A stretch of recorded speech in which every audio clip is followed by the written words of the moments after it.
Para sa mga pangulong dinalaan, una kita sa balita lokal. 24 anyos nga lalaki patay matapos makabunggo sa nasugata nga salakyan na ginamaneho nga motorsiklo. 6 milyones pesos nga balor sang iligal nga droga ginsunog sang PDEA. Balita National Pilipinas, ginatun-an ang posible pagpatigayon sang tuigan nga COVID-19 vaccination program. Matapos ang oil price rollback, produkto petrolyo liwat magasaka masunod nga semana. Balita International, fuel depot sa Lviv, Ukraine, naigo sang missile strikes ng Russia. Sa sports balita, sikat nga wrestler nga si Triple H ginanunsyo na ang pagretiro.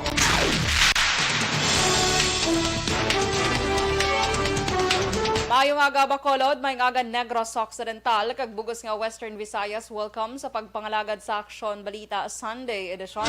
Karon nga adlaw Domingo, Marso 27, 2022.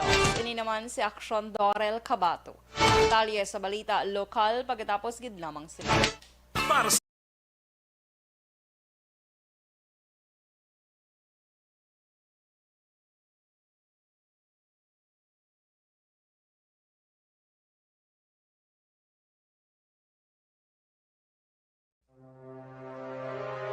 The Candidates Forum. The Candidates Forum, hibaloon ang mga plataporma di gobyerno. Usisaon ang nahimuan kag inagihan sa mga politiko. Patpaton ang mga proyekto nga ila ginaplano. The Candidates Forum, programa sang Aksyon Radyo Bacolod kag Northwest In nga magahatag kay gayunan sa publiko nga mas makilalan sang husto ang mga kandidato sa 2022 national and local elections. The Candidates Forum. The Candidates Forum, hosted by Aksyon Boy Duran with guest panelists Aksyon Fred Salanga, Aksyon Rex Cantong, Aksyon Art Tayhupon, Aksyon Brian Morden, Aksyon Eric Magbanwa, kag Aksyon Marlon Genovea. Diri lang sa Aksyon Radyo Bacolod. The Candidates Forum.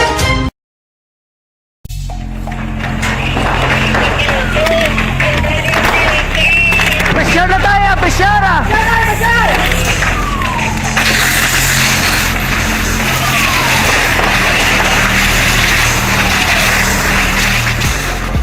Every day is Fire Prevention Day. Gani importante nga maihibalo kita kung paano malikawan ang sunog. Yari ang pila ka mga action tips angot sa fire prevention. Sa tion nga maghalin sa balay, siguraduhon nga naka-unplug ang tanan nga saksakan.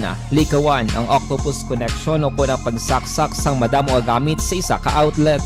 Dapat wala man sang overloading sa mga saksakan kag lantawon kung masarangan ang mga appliances nga nakasaksaka. Likawan ang mga substandard nga kagamitan. Hindi pag i-charge ang gadget overnight kaang isang cellphone. Taguon ang mga posporo, lighter, kag iban pa nga flammable materials sa mga kabataan. Ag siguraduhon man nga malayo ini sa kalan. Siguraduhon man nga wala nagalik ang inyong LPG. Sa isa ka business establishment, dapat mayara sang fire extinguisher kag dapat nakahibalo ang tanan sa pag-usar sini. Hibaloon man ang expiration date sang fire extinguisher kag i-refill kung expired na. Magpreparar sang fire exit plan lagi pa diri ang emergency exit o kung ang lugar nga wala sang harang nga pwede guaan sa tion sang sunog. Dapat nakasave sa inyong mga cellphone ang mga emergency numbers nga pwede tawagan sa tion sang emerhensya. Kung nagakalayo ang imong lawas, himuon ang stop, drop, kag roll. Para malikawan ang sunog, nagakinahanglan ini sang partisipasyon sang publiko. Kung nakahanda kita sa mga kalamidad, dapat preparado man kita sa sunog. Ini sa Action Daily Salazar para sa action tips nga nagapahanumdom nga maghalong sa tanan nga tion. Bangod sa pamahog sing COVID-19 pandemic, madamo sing kompanya kag local government unit ang nagpatuman sang work from home sa ilang mga empleyado. Naga-work from home kung naka-close contact sa nagpositibo sa virus o kung mismo nagpositibo sa COVID-19. Madamo sang benepisyo ang mahatag sang work from home, pero hindi naton malikawan nga ma-bored kag ma-stress bangod sa sini nga setup sa masobra na isa ka tuig nga pagpakiaway sa COVID-19. Base sa pagtuon sa United Nations International Labor Organizations, nagatugas sing stress ang tuman niya pag-usar sa gadgets kangay sa cellphone kag computer. Gani, iyari tila ng mga poslano nga action tips sa mga nag-work from home. Una, Mag-set up sa workspace sa imong mga balay sa tuyo nga makafocus sa imong nga trabaho. Ang workspace ay hindi kinahanglan nga dako nga kwarto, ang importante, komportable ka sa imong nga trabaho. Matapos ang pila ka oras nga nagapungko ka mag-computer, dapat may tion nga mag-stretching agud malikawan nga ma-strain ang imong nga likod o konliog. Time management. Maghimo sa imong nga time schedule kag mga talapuson nga trabaho para mangin organisado. Magkaon sa husto nga tion, labi na ang pamahaw kag pilion mapagkaon nga maka-boost sa imong nga memory, concentration kag alertness kaangay sa pumpkin seeds kag dark chocolate. Kung mayara sa mga online meetings, advance nga ipahibalo sa imong mga upod sa balay, agud malikawan ang mga disturbo.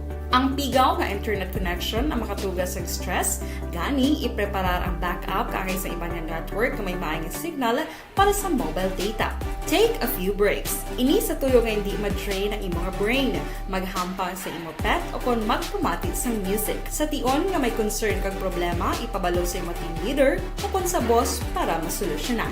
Sa work from home nga setup, ikaw ang may uyat sa imong nga oras. Makasave ka sa plete, makasave ka sa pagkaon, makasave ka sa kwata, kag makaupo no pa ang imong pamilya. Ang work from home ay may madamo nga hangkat, pero mas madamo sa gihapon ang mahatag nga benepisyo. Ini si Action Daughter Cabato para sa Action Tips, una sa balita, una sa aksyon sa Bacolod, Aksyon Radio.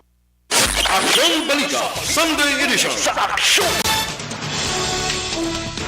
Last size Jazz Action Radio Philippine Standard Time, pabalik sa Action Balita Sunday Edition, detalye sa balita lokal.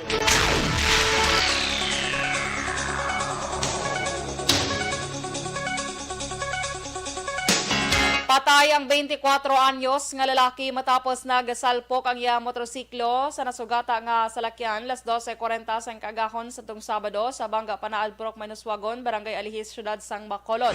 Ang napatay ginkilala kay Eljun De Vera, kag pumuluyo sa Santa Rosa, Banwa sang Murcia, samtang ginkilala naman ang driver sang auto kay Jose Catalan, 54 anyos, kag pumuluyo sang Barangay Handumanan, Syudad sang Bacolod. Suno kay Police Station 7 Commander, Police Captain Elmer Bonilla, nagwa sa ilang investigasyon na papauli ng biktima halin sa trabaho. Dugang pa ni Bonilla, madulom ang lugar. May kadasigon ang pagpadalagan kay ginaligan na kainom ang biktima, rason nga natabo ang aksidente. Samtang ginpahayag ni Bonilla nga nag-areglohanay na ang duha ka partido sa pagkaligad sa 18 oras sa reglementary period na hilway na si Catalan.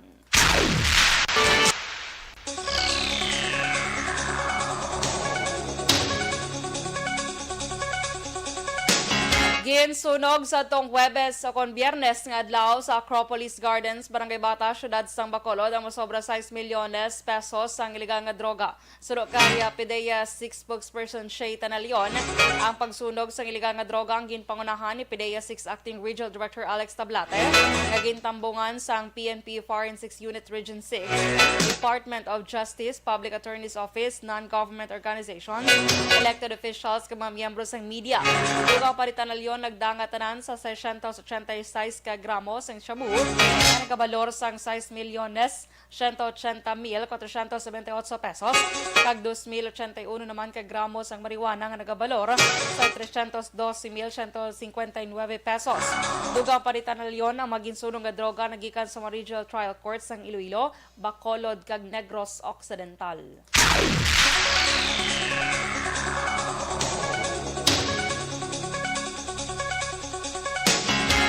Magapadayon ang pagpangbaklas ang Commission on Elections sa COMELEC Bacolod sa piyak na nag-umpisa na ang kampanya sa lokal nga posisyon. Pero kay Election Officer Attorney Revo Sorbito, madamo pagid ang mga campaign materials naging butang sa ginadumilian nga lugar kag dapat nga pangkakason. Pagpatag ni Sorbito, nagasunod gid lamang ang COMELEC sa pagsulundan rason. Kunya bisan madamo nagapasaway kinahanglan nila nga usuyon ang dalanon pagkakason ang mga campaign materials nga nagalapas sa pagsulundan. Dugang pa ni Sorbito, wala sang pili ang COMELEC sa ginpangbaklas nga posters. Iwat naman nga nagapanawagan si Sorbito sa mga politiko na panumduman ang ilang mga tinawo sang husto nga himuon sa pagpanapik sa mga campaign materials.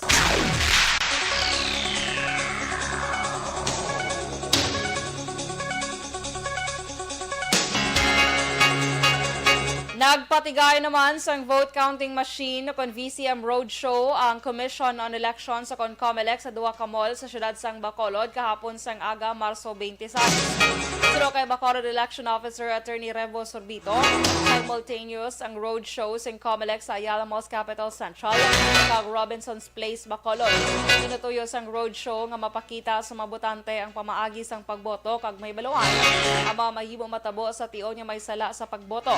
Dugang paluyag man sang COMELEC nga mangin transparent sa mga botante kag madulang pagduda sa komisyon.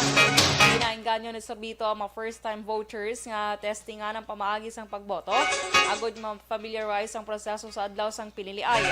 Ang roadshow ang patigayon ng gid lamang sa sulod sang isa ka adlaw.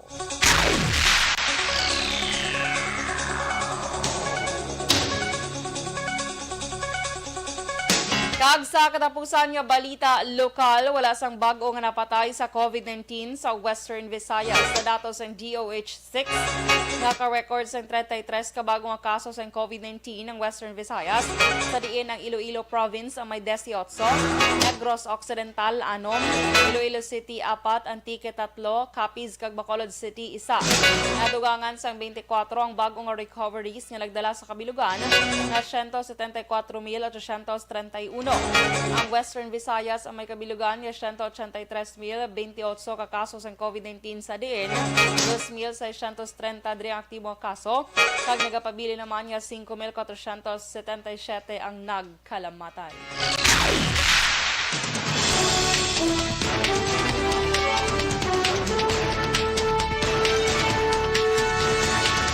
Sa mga balita national, Pilipinas, ginatun-an ang posible pagpatigayon sang tuigan nga COVID-19 vaccination program. Matapos ang oil price rollback, produkto petrolyo liwat magasaka sini nga semana. Detalye sa balita national pagkatapos gid lamang sini. Hi guys, this is Don.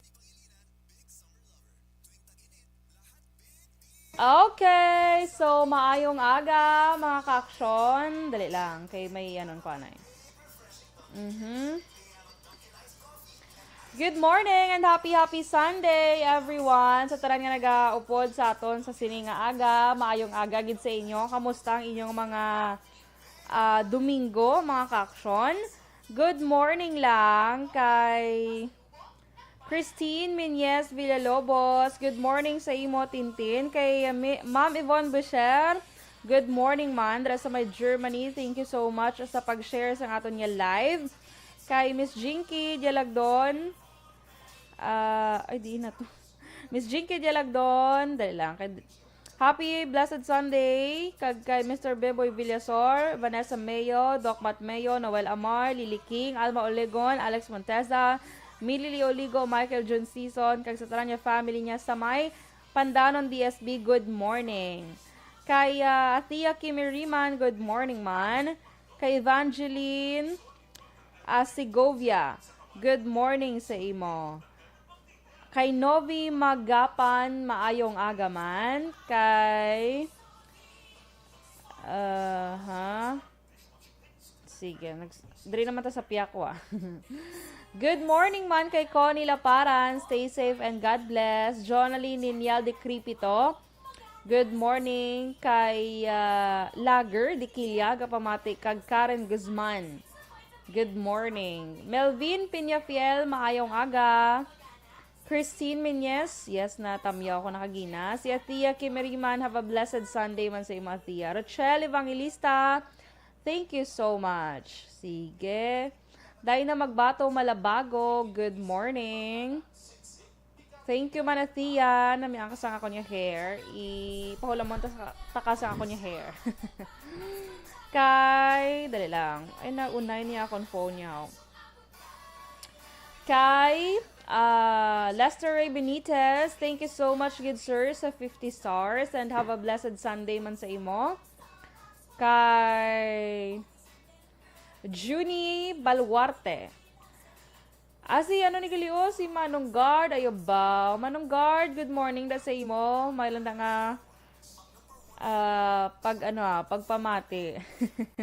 Si Manong Junie ni Galio nga mon gid ini nga security guard sa may apartment. Sige, good morning na sa imo no nga. Inday Blaza, good morning man. Kent Bulakha, Juaniza. Good morning sa imo. Alright, thank you so much mga ka-aksyon. Kasi tanan nga nag-upod sa aton via via YouTube bala, may aga. Sige, panambiyawon ta sila karon lang tawon ta kung may naga-comment man dito. Anyway, sa aton mga ka-aksyon, gabi, no? So, nag-start ng mga opening salvos ang mga politiko. So, kamusta itong mga nag-alattend to? Stay safe, gidyapon kita mga ka-aksyon, ha? Basi bala pag-attend nyo to, pagpuli nyo, gaubo na kamo. So, gida, extra careful, gidyapon mga ka-aksyon. Kay mahirap na. Ang Bacolod, kagapon, isa lang ang kaso nga na-record. Kanami lang, no? Tani magtuloy-tuloy na ang laban. Hello sa YouTube, nagalanto, may 5 kabilog. Comment ka mo dabi sa ato niya YouTube. Kay Ma'am Vanessa Mayo, good morning, Ma'am Van. Good afternoon, gali dira sa may Rochester, Minnesota. Upod man kay Doc Matt Mayo. Kag shout out ko na sa iya nephew nga si Richie. Happy birthday today. Naga-celebrate siya sa Germany. Thank you so much. Happy birthday kay Richie. Standby na kata. Sige, standby for Balita National.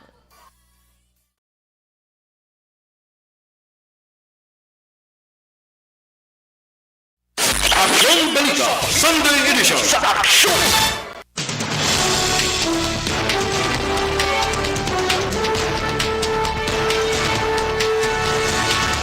Last size 20 Action Radio, Philippine Standard Time. Pabalik sa Action Balita Sunday Edition. Detalye sa Balita National.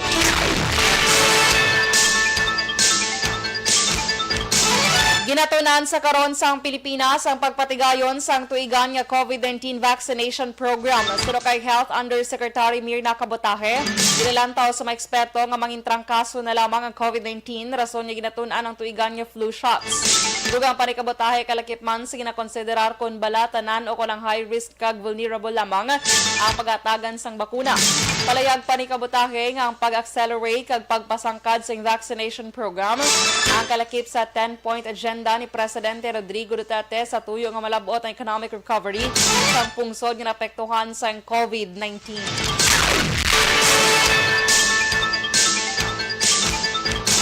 Posible naman sa bulan sang Abril o kon Mayo na ipanghatag ang ikaapat nga dose ng COVID-19 vaccines agud kung aprubahan sa Food and Drug Administration o FDA ang emergency use authorization.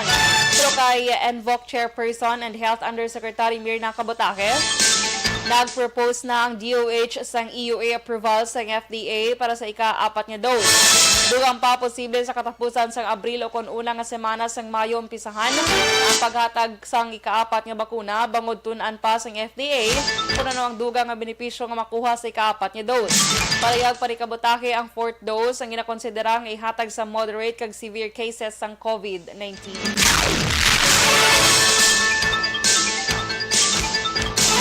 Sa iban nga balita national, may posibilidad nga sugataon sang dako nga pagsaka sa presyo sang gatong ang mga motorista sa masunod nga semana. Sa pagbanabana sang Unioil halin Marso 29 tubto Abril 4, 2022, ginalantaw nga magasaka ang presyo sang diesel sang 8 pesos tubto 8 pesos kag 30 sentimos, sa kada litro kag 2 pesos kag 90 sentimos tubto 3 pesos kag 10 sentimos naman sa kada litro sang gasolina. Samtang 8 pesos, 5 sentimos tubto 8 pesos kag 15 sentimos kada litro ang mahimoy saka sa presyo sang kerosene. Sa madumduman subong nga semana o kung nagligad nga semana sa reimplementar ang sang pagpanubo sa presyo sang gatong mga kompanya sang langis nga mo naman ang pinakauna subong nga tuig 2022.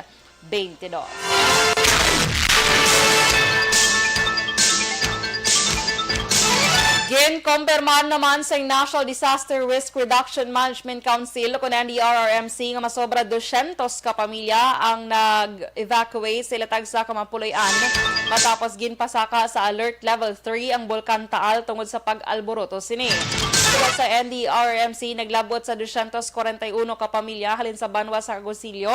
Kag Laurel ang nag-evacuate na sa ilang Puloyan para sa ila seguridad sa mahimo itugas ang pag-alboroto sang bulkan. Din pahayag ni NDRRMC spokesman Mark Timbal na 5 ka mabarangay ang sakop sang 7-kilometer danger zone na ginakabig high risk tungod sa proximity kag elevation relative sang bulkan.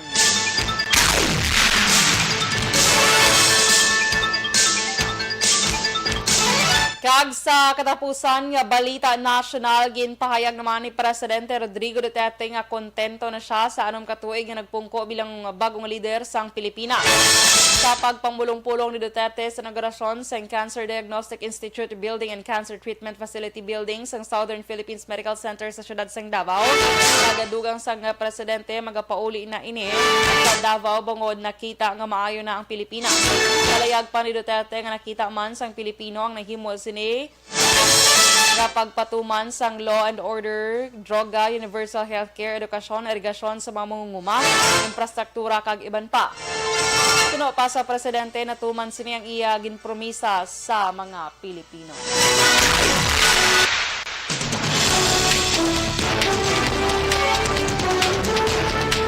Last size 24 Action Radio, Philippine Standard Time, detalye sa balita international kag sports pagkatapos gid lamang sini. Kayo ba ay KSB? Alright, so good morning sa naga-monitor sa YouTube naton. Oh, may nag-comment gid niya ka-action ta. Si Salvador Apostol, good morning, naga-monitor sila kuno gyapon. Salamat gid, may lang nga pag pamati. Good morning naman kay Kagawad Milagros Alit, kay Kent basta ako nagali kagina. Sige, kag kay Leo Talaban sa Banwa sa La Castellana, maayong aga sa inyo. And of course, good morning man kay Sir Owen Torres sa Banwa sa Hinubaan. Kag sa mga action tagali kay Sir Philip Alonsagay sa Tokyo, Japan, kay Ma'am Eleanor Fukuda. Kay Sir Rupert Galio, good morning man, kay Ma'am Alvarez Galio. Kag RG Boys, dira sa may, nagani man, lipat ko, Nevada, USA. Sige, din kayo sila man, nalipat ko. Sige, kay Maninoy Michael June P. Season, good morning man sa imo, dira sa may Sumag, good morning. Sige, Las Vegas. Sige dito, Las Vegas, Nevada. Bala mong, basta nagsala ko, bala. Nalipat ko sang ilang, lugar, Sige, good morning, gidra sa inyo. Good morning man kay Miss Rona Rihida Trava sa Banwa sang Valladolid. Good morning sa imo. Kay Manang Christy Caripol Tanatan, good morning naman, dra sa may Banwa sang San Enrique. Sa tanan niyo members sang Akron Radio Bacolod Fans Club, good morning sa inyo. Sige, sige apon mga ka-action sa mga maga-travel bara karon. Halong-halong gid, especially ang mga ka-action ma-travel sa mga baybayon kay may low pressure area subong nga adlaw nga nakitaan sa 200 kilometers sa syudad sang Davao ini. Pero extra careful kita maka-action kay di ta mapaktan ang ang panahon, ha? Kay diri sa Bacolod ang aton diri nga weather subong mangin magalumon ang kalangitan nga may lapta-lapta nga pag-ulan. Bangod ina sang LPA kag Intertropical Convergence Zone. So extra careful gid. Kay malikawan tabala ang mga insidente kangay sang natabo to sang nagligad iyang sa to gari man nalipat ko. Ligad nga inadlaw lang nga may nagkulob to nga bangka. So kadamo to sa ila kay gulpi lang kanami mo kuno sang weather. Galing gulpi nagdulom. Sige halong gid. Miss Remia Garcia, good morning. Jobert Aliaga, good morning. Stand by for Balita International kag Sports.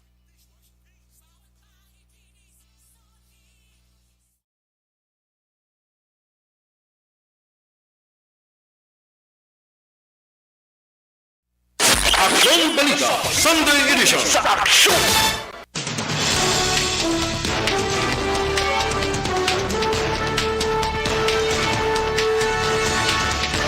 Las 6:28 sa Action Radio, Philippine Standard Time. Pabalik sa Action Balita Sunday Edition. Detalye sa Balita International.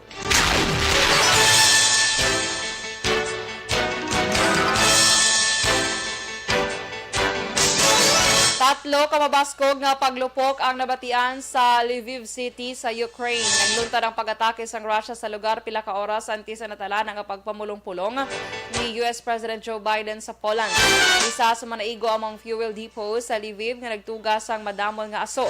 Ginpahayag naman ni Lviv Mayor Andriy Sadovye nga madamo nga mga pag-atake ang natabo pa matapos na nagluntad yung mabaskog nga pagtayog.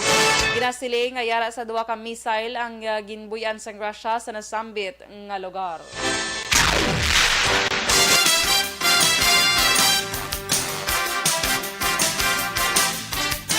Kag sa ato naman nga sports balita, ginanunsyo ni wrestling legend Triple H nga ini ang magaretiro na. Ginpahayag sang kilalang wrestler kon si Paul Lavisque sa tuod nga kabuhi nga may balatian siya sa korason. Nadiskubrihan lamang sili ang balatian sa korason sa nagpaidalom sa check-up. Natapikan man ini sang viral pneumonia sa diin ang inapektadong iya nga baga. Si Triple H ang 14-time world champion kag sa tung 2019 kalakip ini sa ginakabing nga WWE Hall of Fame.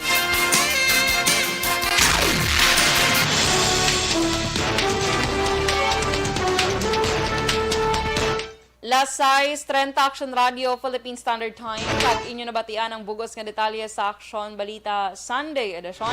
Karong adlaw Domingo, Marso 27, 2022.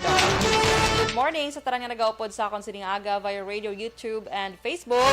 Happy birthday sa tanan nga may birthday and happy anniversary sa tanan nga may anniversary. Subong adlaw. Sige, keep safe mga ka-aksyon and God bless us all. Happy Sunday! Karin ka man nga bahin sang Pinas, labuton ka sa amon balita kag serbisyo. Sama-sama tayo, Pilipino. Ini naman sa Aksyon Dorel Kabato. Una sa balita, una sa aksyon, sa Bacolod, Aksyon Radio. Aksyon Radio!